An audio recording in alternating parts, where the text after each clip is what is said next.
Hello students, देखिए भौतिक विज्ञान कक्षा 12 में आज हमारा न्यू चैप्टर नंबर 30 पढ़ने वाले हैं, जिसका नाम है अर्धचालक ट्रांजिस्टर, सेमीकंडक्टर ट्रांजिस्टर।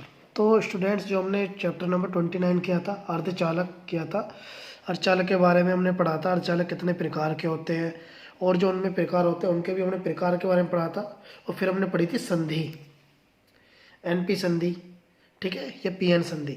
अब जो पढ़ने वाले स्टूडेंट, अब है हमारे अर्धचालक के ट्रांजिस्टर, मतलब अर्धचालक से मिलकर जो बनते हैं ट्रांजिस्टर। ट्रांजिस्टरों को देखिए यूज़ कहाँ किया जाता है, तो संधि ट्रांजिस्टर एक प्रकार की अर्धचालक युक्ति होती है जिसका प्रयोग प्रवर्धक स्विच या दोलित्र की तरह किया जाता है। अमेरिकी वैज्ञानिक जे बार्डिन तथा डब्ल्यू एच ब्रेटन व विलियम शोकले ने पीएन संधियों को एक दूसरे से जोड़कर संधि ट्रांजिस्टर का आविष्कार किया था। इसके लिए बार्डिन, शोकले एवं ब्रेटन को सन 1956 में नोबेल पुरस्कार से सम्मानित भी किया गया था।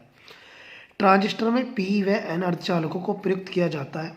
अब देखिए बात करें ट्रांजिस्टर संधि की, तो इसमें होता क्या है, देखिए ये पी व एन प्रकार के जो अर्धचालक होते हैं, जैसे हमने एन टाइप अर्धचालक और पी टाइप अर्धचालक पढ़ा था, इनसे बनी हुई एक इलेक्ट्रॉनिक युक्ति होती है जो ट्रायोड बाल के स्थान पर प्रयुक्त की जाती है। ये यहाँ से एक बोर्ड में ऑप्टिकल क्वेश्चन बनता है, ऑप्शन क्वेश्चन, कि जो ट्रांजिस्टर्स होते हैं उनका उपयोग कहाँ पर किया जाता है या किसके स्थान पर किया जाता है, तो ट्रायोड बाल के स्थान पर किया जाता है। ट्रांजिस्टर रचना व क्रिया, देखिए किसी ट्रांजिस्टर में 3 अर्धचालक सतह होती हैं जो मिलकर बीच में 2 संधियाँ बना लेती हैं। जैसे आप यहाँ देख सकते हैं, मैंने यहाँ 2 बनाए हुए, 2 ही चित्र यहाँ पर दिए हुए हैं। देखिए पी एन ट्रांजिस्टर और पी ट्रांजिस्टर, 2 ट्रांजिस्टर यहाँ पर दिए हुए हैं, जिसमें एन की 2 अर्धचालक, जहाँ पर एन टाइप के 2 अर्धचालक की प्लेट और एक पी टाइप के अर्धचालक की प्लेट होती है तो उसे एन पी एन ट्रांजिस्टर, और जहाँ पर पी टाइप अर्धचालक की 2 प्लेट और एन टाइप अर्धचालक की 1 प्लेट होती है उसे हम पी एन पी ट्रांजिस्टर कहते हैं। देखिए स्टूडेंट, यहाँ पर मैंने डायग्राम बनाए हुए हैं, अब आप इसे देख सकते हैं।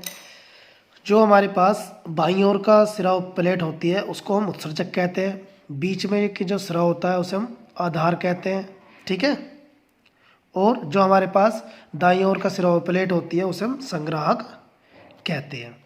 ये हमारा एनपीएन ट्रांजिस्टर है या पीएनपी ट्रांजिस्टर है। इनमें दोनों में ही क्या होगा, बाईं ओर को जो प्लेट होगी, सतह होगी, उसको हम उत्सर्जक, जो बीच वाली सतह होगी उसको हम आधार, और जो हमारी दाईं ओर की सतह होगी उसको हम संग्राहक कहते हैं, ठीक है।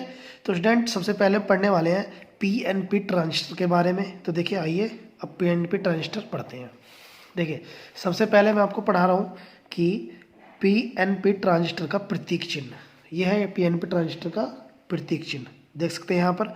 देखिए ये ई धारा है, ये सी है और ये बी हमारा बेस होता है। इसका मतलब मैं आपको अभी समझाऊंगा जब आप इसकी कार्यविधि को समझेंगे। स्टूडेंट देखिए, मैं इसकी कार्यविधि को आपको बहुत ही ज़्यादा अच्छे से और इजी वे में बताने वाला हूँ, तो आपको जो मैं बोलने वाला हूँ वो आपको साथ के साथ नोट भी करना है और उसको बोर्ड एग्ज़ाम के लिए तैयार करना है, क्योंकि ये बोर्ड एग्ज़ाम के लिए बहुत ही ज़्यादा इंपॉर्टेंट होते हैं, ठीक है स्टूडेंट।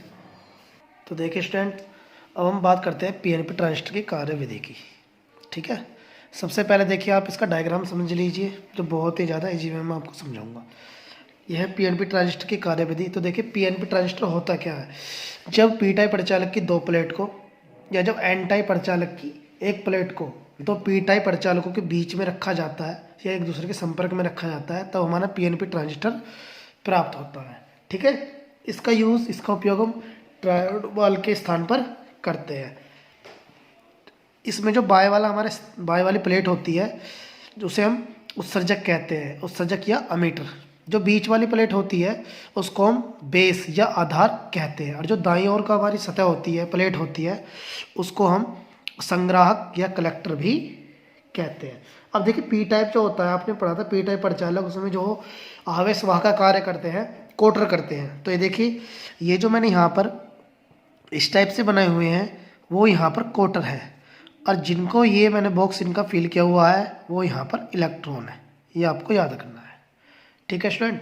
तो देखिए जब क्या होता है, यहाँ पर पी टाइप अर्धचालक की, जब एन टाइप अर्धचालक की एक प्लेट को पी टाइप की 2 अर्धचालक प्लेटों से दबा कर रखा जाता है, ठीक है। तब देखिए जो हमारा पी एन ट्रांजिस्टर होता है, देखिए पी प्लेट है, उसे बैटरी के धन सिरे से जोड़ा गया है, ठीक है, तो ये क्या होगा, पी एन संधि यहाँ पर अग्रभिनेत होगी। और यहाँ पर जो देखिए ये पी है, किससे जुड़ा हुआ है, ये ऋणात्मक से, बैटरी के ऋण सिरे से जुड़ा हुआ है, तो ये क्या होगा, एन पी संधि यहाँ पर पश्चविनित होती है। अब पश्चविनित होने के कारण होता क्या है कि पी क्षेत्र से जो क्वार्टर होते हैं वो एन क्षेत्र की ओर, और एन क्षेत्र से जो इलेक्ट्रॉन होते हैं ये पी क्षेत्र की ओर गति करने लगते हैं। पी क्षेत्र से क्वार्टर एन क्षेत्र की ओर और एन क्षेत्र से इलेक्ट्रॉन पी क्षेत्र की ओर गति करने लगते हैं। चूँकि देखिए आधार क्या होता है, बहुत ही ज़्यादा पतला होता है। कैसा होता है स्टूडेंट, आधार बहुत ही ज़्यादा पतला है, जिसके कारण क्या होता है, लगभग 98% जो हमारे पास क्वार्टर होते हैं वो पी क्षेत्र से आधार को पार करके कौन से में, संग्राहक में प्रवेश करते हैं। आधार बहुत पतला है, जिसके कारण क्या होते हैं, उत्सर्जक से इलेक्ट्रॉन निकलकर क्वार्टर निकलकर आधार को पार करके संग्राहक में प्रवेश कर जाते हैं, लगभग 98%।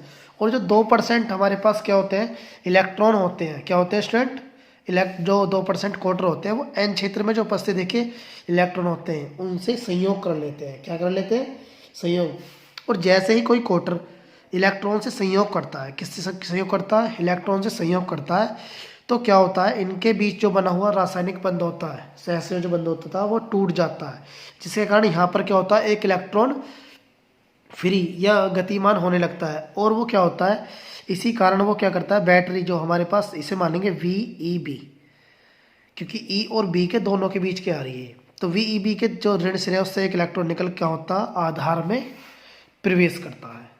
ठीक है स्टूडेंट, ऐसी क्रिया इसके कारण होती है कि जब आधार को पार करके संग्राहक में क्वार्टर पहुंचते हैं तो इस क्षेत्र में जो उपस्थित हमारे पास क्या होंगे, इलेक्ट्रॉन हो, अगर उनसे संयोग ये करता है तो प्रत्येक इलेक्ट्रॉन क्या होता है, संयोग करने के कारण यहाँ से एक इलेक्ट्रॉन निकलकर इसके आधार में प्रवेश कर जाता है, आई सी से निकलकर क्या होता है, आई बी में प्रवेश करने लगता है।